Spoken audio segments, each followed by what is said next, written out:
민주주의 회복력을 전 세계에 드높이 보여준 국민 여러분께 거듭 감사드립니다.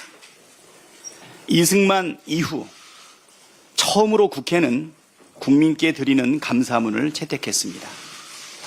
민주주의를 위한 우리 국민의 열정과 헌신은 세계 민주주의 역사의 모범으로 길이 남을 것이라 확신합니다. 재보궐선거의 원인을 제공한 국민의힘은 대선 후보를 낼 자격이 없습니다.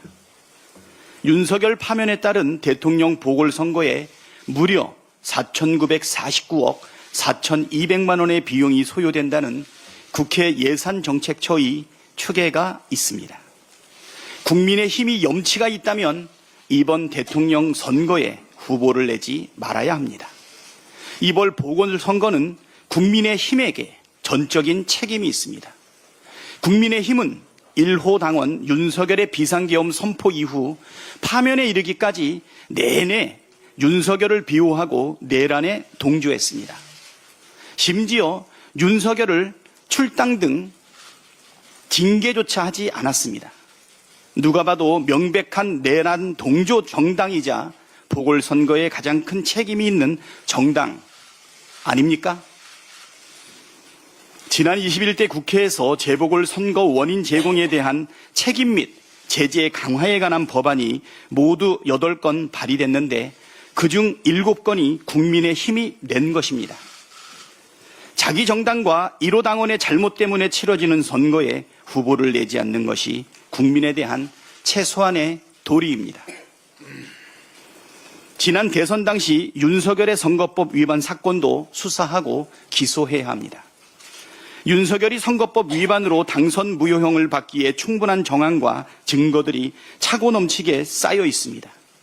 명태균의 불법 여론조작 부정 선거 의혹, 공천 개입 등은 물론이고 강남의 불법 선거 사무실을 설치 운영했다는 의혹도 있습니다. 김건희가 구약성경을 모두 외운다고 했던 윤석열의 허위사실 공표 혐의도 야당에 들이댄 것과 똑같은 잣대로 기소해야 되지 않겠습니까? 만일 당선 무효형이 확정된다면 국민의힘이 대선 기간 지원받았던 397억 원의 보조금도 토해내야 합니다. 그것이 국민이 생각하는 공정이고 순리입니다. 한덕수 총리는 헌법 수호와 내란 진압, 공정한 대선 관리라는 엄중한 책임을 다해야 합니다. 당장 헌법 수호를 위해 마흔역 재판관을 즉시 임명하십시오. 혹여라도 대통령 목 헌법재판관을 슬쩍 임명하려는 욕심은 버리십시오. 대통령 선거일을 바로 공고하고 정치 중립을 선언해야 합니다. 민생 추경 편성안을 즉시 편성해 국회와 협의에 나서야 합니다. 내란 관련 기록물 봉인을 금지하고 인사는 전면 중단해야 합니다.